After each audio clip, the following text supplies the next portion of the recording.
Hello बच्चों, let's read the given question. The question says statement 1 हमें given है stress is the internal restoring force per unit area of a body. Statement 2 given है rubber is more elastic than brass. Option 1 both statement 1 and statement 2 are correct. Option 2 both statement 1 and statement 2 are incorrect. Option 3 statement 1 is correct and statement 2 is incorrect. Option 4 statement 1 is incorrect and statement 2 is correct. So इस question का जो key concept we need to understand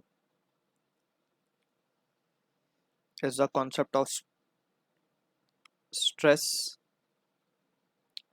And यहाँ पे we will be talking about the stress and the also elasticity.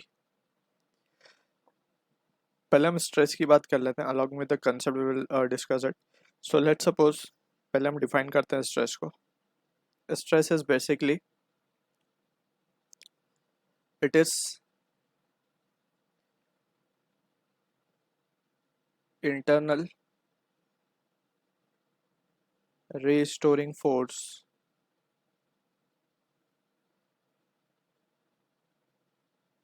per unit area.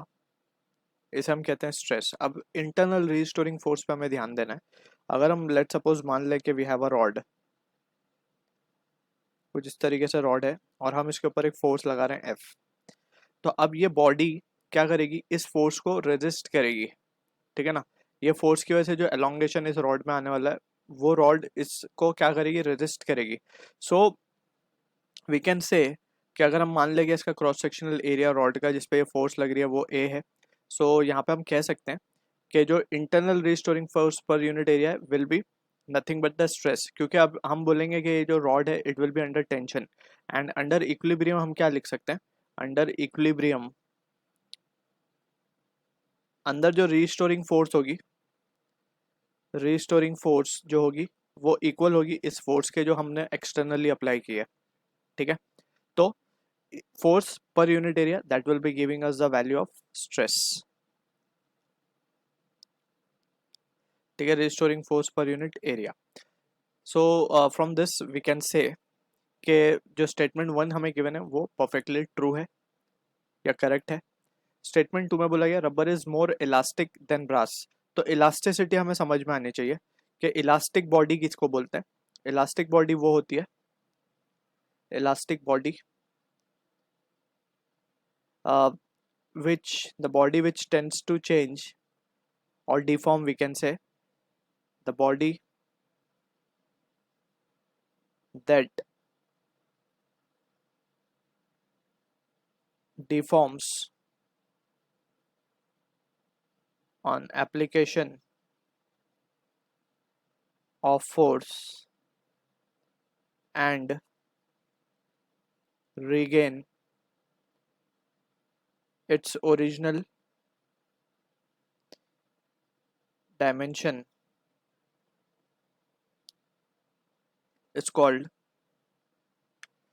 Elastic body. ठीक है. जैसे for example हमने rubber की बात की, रबर पे हमने फोर्स लगाया, उसे खींच लिया और खींचने के बाद हमने छोड़ा तो वापस से अपनी ओरिजिनल शेप पे आ गई. तो that is what the elastic body यहाँ पे हम बोल सकते हैं. अब रबर इज मोर इलास्टिक या ब्रास हमें ये समझना होगा. तो जब हम ब्रास के ऊपर फोर्स लगाएंगे तो उसके अंदर भी रीस्टोरिंग फोर्स एक्ट करेगी जो कि उसको रीस्टोर करने की कोशिश करेगी. तो जितना रीस्टोर करने की बॉडी कोशिश करे उतनी ज्यादा वो इलास्टिक कहलाती है. ठीक है ना. Regain its original dimension is called elastic body. तो अगर हम बात करें ब्रास की, सो ब्रास जो होगा वो ज़्यादा इलास्टिक होगा compare to elasticity of brass is more than elasticity of rubber. ऐसा क्यों? बिकॉज रबर में हमने उसको फोर्स लगाया, वो फौरन डिफॉर्म हो गया और उसके तुरंत बाद ही जैसे हमने वो फोर्स रिमूव किया वो अपनी ओरिजिनल शेप पे आ गया. ठीक है. तो ये इलास्टिक बॉडी है, लेकिन ब्रास जो है वो ज़्यादा इलास्टिक है क्योंकि इसके अंदर स्ट्रेस जो डेवलप हुआ अपने आप को रिस्टोर करने के लिए, अपने आप को ओरिजिनल डायमेंशन पे लाने के लिए वो ज़्यादा था. ठीक है ना. तो from this discussion we can say rubber is more elastic than brass बोला गया विच इज इनकरेक्ट. ब्रास जो है वो ज़्यादा इलास्टिक है देन रबर. ठीक है.